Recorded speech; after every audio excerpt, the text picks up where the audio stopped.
Pozdrav i ponovo dobrodošli na moj kanal. Evo ovdje vidite ovu lepoticu, zove se pepeljuga. Hoće i ona danas biti ovdje na video. Voli da se drži na krila. Ajde da vidimo koliko će ovdje ostati, koliko neće danas.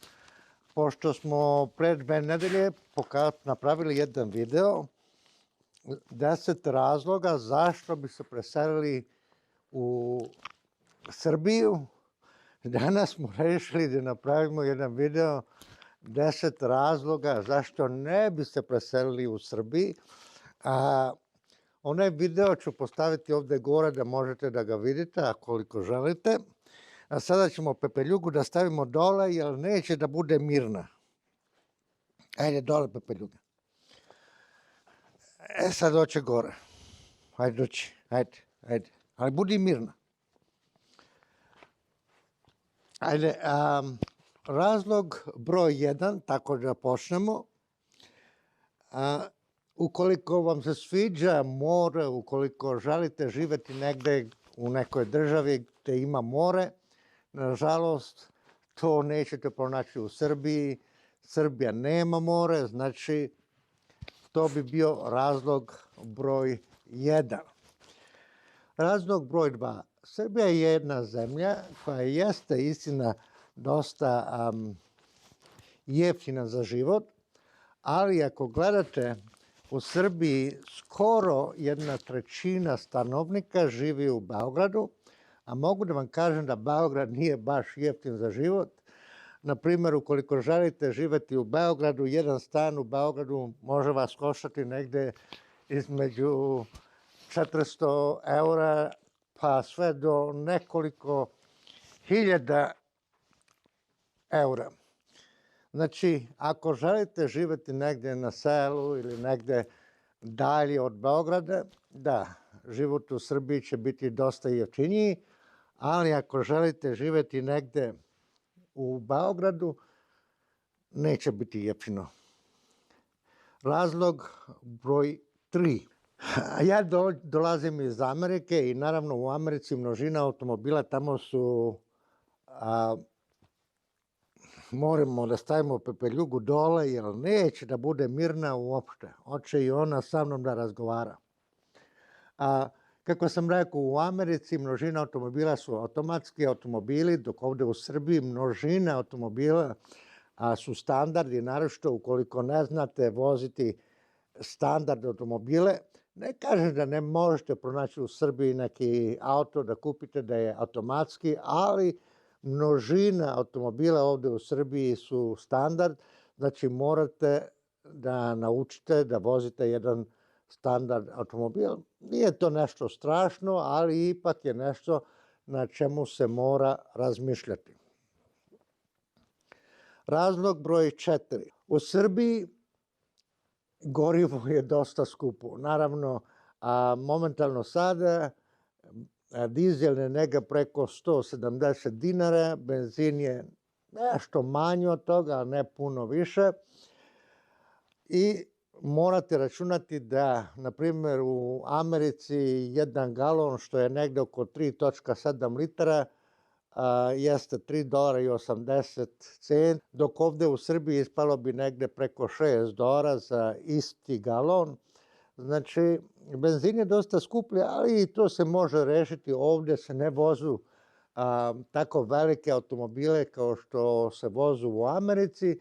Znači, ukoliko nemate problema da vozite neki manji auto, neće vam izaći tako skupo da vozite auto u Srbiji. A naravno, ako želite živjeti negdje u Beogradu, da budemo iskreni, tamo uopšte neće vam biti potreban automobil, ima dosta autobusa, tramvaja, eto da čak i nemate potrebe za auto ako želite ostati samo u Beogradu. Naravno, ako hoćete izaći negdje napolje, onda sigurno će vam trebati auto. Razlog broj 5. I o tome hoćemo sada govoriti. Sam rekao da ako živite u Beogradu, ni vam je potreban auto, ali ako živete negdje van Beograda, negdje u neko selo, tu će vam sigurno biti potreban auto, jer transport, kao autobusi, vozovi. Ima dosta sela gde skoro tako nešto uopšte ni ne postoji. Znači, iako ga ima, možda će biti autobus negde jednom ili 2-3 puta dnevno. Znači, ukoliko živete negde van Beograda, u neko manje selo, sigurno će vam biti potreban automobil, jer kako kažem, ovde u Srbiji prevozi, putnički prevozi nisu baš ono najbolji, ali na neki način uvek će se snaći čovek, ima taksija čak i u manja sela. Razlog broj 6. Ovo što možda meni smeta dosta, u Srbiji jako velika papirologija, na primer, i neke stvari koje ne razumem, na primer, ukoliko vam treba nešto iz opštine, pa vam treba izvod iz matične knjige ili venčanica ili čak i državljanstvo, to morate vaditi svaki 6 meseci. Stvarno, ok, razumem ono, šta ja znam, venčanica, možda posle 6 meseci ste se razvenčali, ali izvod iz matične knjige, tu nećete se ponovo roditi, pa vam treba drugi izvod iz matične knjige. A drugi problem koji sam pronašao, na primjer, ako vam treba nešto iz opštine ili na jedno mesto idete, platite, dobite tamo nekoliko papira, pa posle morate ići u policiju ili opštinu tamo gde treba vaditi ono što želite vaditi, na primjer ličnu kartu ili pasoš. Ne može se uraditi sve na istom mestu, znači ili u poštu, u banku ili u neku agenciju, popunite papire, platite tamo i tek onda idete da vadite. Znači, ima dosta papirologije ovde u Srbiji. Ja spominjem samo nekoliko stvari koje su se meni desile, a sigurno ima puno više. Razlog broj 7. Kako sam rekao, stvari su dosta jeftine ovde u Srbiji, ali ukoliko želite kupiti elektroniku, kamere, kompjutere, to ćete pronaći da su dosta skuplje ovde u Srbiji, možda zato što se uvoz ovde u Srbiji, na primer, ja sam teo da kupim jedan Apple ProBook, ovde košta najmanje $1000 više nego što bi koštao u Americi. Na primer, jedan ProBook koji tamo košta, šta ja znam, $2500, ovde bi vas izašlo negde oko $3500. Znači, elektronika je dosta skuplja ovde u Srbiji.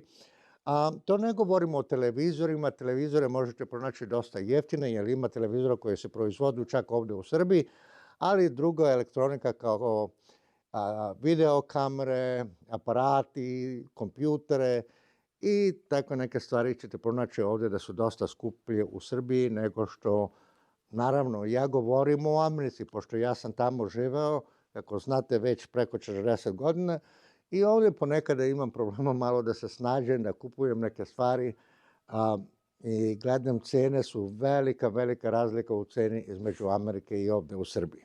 Razlog broj 8. I govorim opet nešto što se meni desilo. Na primjer, kad smo došli ovde u Srbiji, mi smo želeli da uvedemo kućni telefon. Bili smo u poštu ili u MTS, kako se ono kaže tamo, i tamo su nam rekli da pošto ova kuća nikada nije imala telefon, mi ne možemo uvesti telefon u kuću. To je za mene bilo nešto čudno, pošto u Americi, na primjer, ukoliko sam želeo telefon, čak ako je kuća nikada nije imala telefon, dođu tamo, pokopaju, stavi žice i za par dana imat ćeš telefon. A nije samo to. Na primjer, sad da hoćemo da uvedemo gas u kuću, ok, razumem da treba da se uvede, da se kopa i sve to, ali ako ja uvedem gas, ja ću biti korisnik tog gasa i naravno, koliko god koristio taj gas, ja ću ga platiti. Ja ne razumem zašto moraš platiti da bi ti uveli gas do kuće.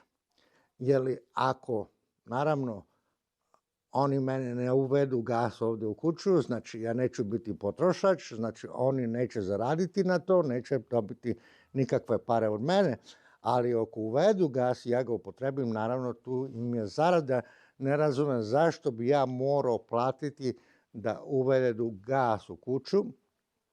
To je malo čudno, ali dobro. Mislim, kako kaže moja supruga, dobrodošli u Srbiji. Razlog broj 9. Ja sam rekao da ovdje u Srbiji u prošlom videu privatni lekari su dosta jeftini, nema čekanja, isto tako tablete su dosta jeftine. Rekao sam da u Srbiji ima dosta dobrih privatnih bolnica, a naravno ima i dosta dobrih državnih bolnica. Naravno, bolnice nisu svuda iste. Negdje su bolje, negdje su loše, ali naravno to ima svuda u svetu.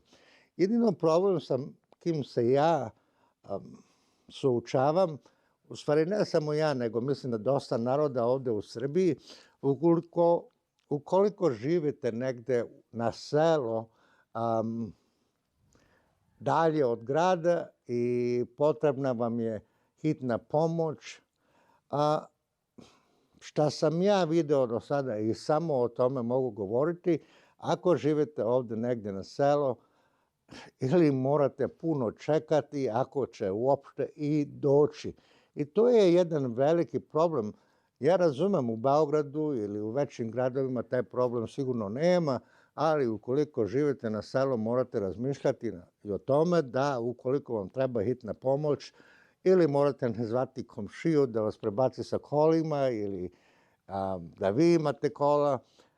Jer ne kažem da ambulanta nikad neće stići, ali pošto nema dovoljno ambulanta po nekim općinama, znači čekat ćete dosta da jedna stigne do vas. I na kraju razlog broj 10, i to ću postaviti nekoliko slika ovdje gore da vidite zašto to kažem.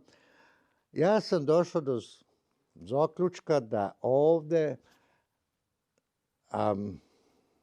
dosta ljudi koji živi ovdje ne voli previše Srbiju. Zašto to kažem? Istina je, gdje god ideš ovdje po Srbiji, u selima, u gradu, u šumi, pored reka, pored puta, pored jezera, gdje god idete pronaći ćete đubre bačeno. Znači, jedino ćeš bacati đubre po šumi ili pored reke ako ne voliš tu zemlju gdje ti živiš. Nećeš je čuvati, nećeš je vidjeti lepu, nećeš je vidjeti čistu. Srbija je jedna mala, ali jako lepa zemlja, ali nažalost dosta ljudi neće je čuvati, bacaju đubre svuda, dosta prljava i to je tužno kad pogledaš. Ovo je naša zemlja, jedina zemlja koja imamo i možemo je zvati da i jeste naša, a baciti đubre svuda to nije baš ono najbolje.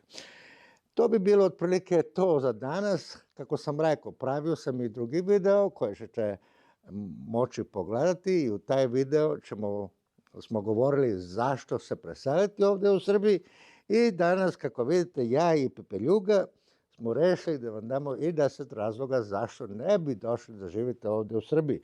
Šta kažeš, Pepeljuga? Tebi se sviđa Srbija, naravno. Ti si rođena ovdje, ti voliš da živiš u Srbiji, ne? Ovo je lepotica, ništa drugo. Gledajte kako se lepo smeje. Voli biti ovdje. Ajde, idi sada dole. Vidimo se sljedeće nedelje. Dotle, doviđenja i sve najbolje. Čuvajte se. Hoće opet gore Pepeljuga. Hajde, zdravo, doviđenja.